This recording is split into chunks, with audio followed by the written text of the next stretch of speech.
ابو نصر سیاد نامی ایک شخص اپنی بیوی اور ننھے بچے کے ساتھ انتہائی غربت اور تنگ دستی کی زندگی گزار رہا تھا۔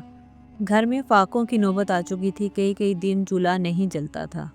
ایک دن اس نے دیکھا کہ اس کی بیوی بھوک سے نڈھال ہے اور بچہ بلک بلک کر رو رہا ہے۔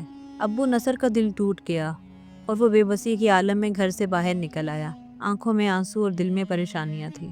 وہ یوں ہی غموں میں ڈوبا جا رہا تھا کہ راستے میں اس کی ملاقات ایک بزرگ عالم دین حضرت احمد بن مسکین رحمۃ اللہ سے ہو گئی۔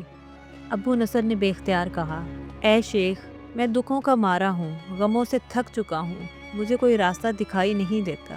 حضرت احمد بن مسکین رحمۃ اللہ نے شفقت سے فرمایا، میرے ساتھ چلو، ہم اللہ کے سمندر کی طرف چلتے ہیں۔ وہ دونوں سمندر کے کنارے پہنچے۔ شیخ نے ابو نصر سے فرمایا، 2 رکعت نفل ادا کرو اور اللہ سے امید باندھو۔ ابو نصر نے نماز پڑھی۔ شیخ نے اسے ایک جال دیتے ہوئے کہا، بسم اللہ پڑھ کر اسے سمندر میں ڈال دو۔ ابو نصر نے جیسے ہی جال پھینکا، ایک بہت بڑی مچھلی جال میں پھنس گئی۔ شیخ نے فرمایا، اسے بازار میں بیچ دو اور جو رقم ملے اس سے اپنے اہل خانہ کے لیے کھانے کا سامان لے آؤ۔ ابو نصر خوشی سے شہر گیا، مچھلی فروخت کی اور اس رقم سے اپنے گھر والوں کے لیے 2 روٹیاں خرید لایا۔ واپسی پر اس نے ادب سے شیخ سے عرض کیا، حضرت، ان میں سے کچھ آپ بھی قبول فرما لیجئے۔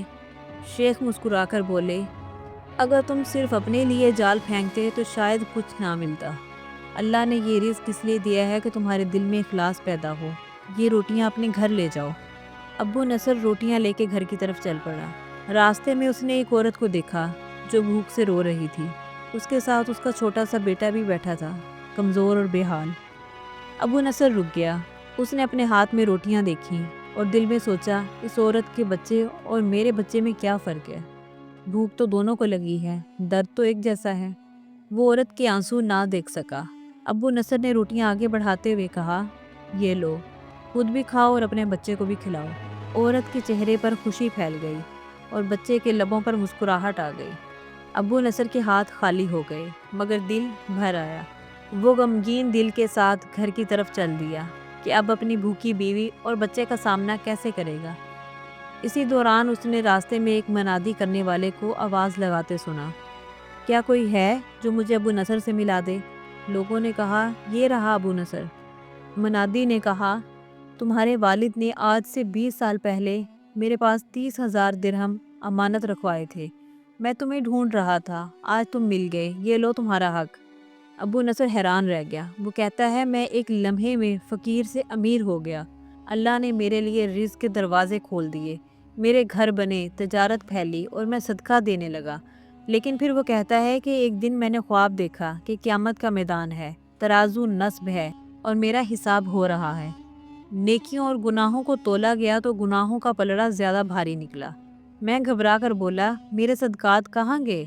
فرشتوں نے کہا، وہ موجود ہیں مگر ان کے نیچے ریا، خود نمائی اور نفس کی خواہش کا بوجھ ہے جس نے انہیں ہلکا کر دیا ہے۔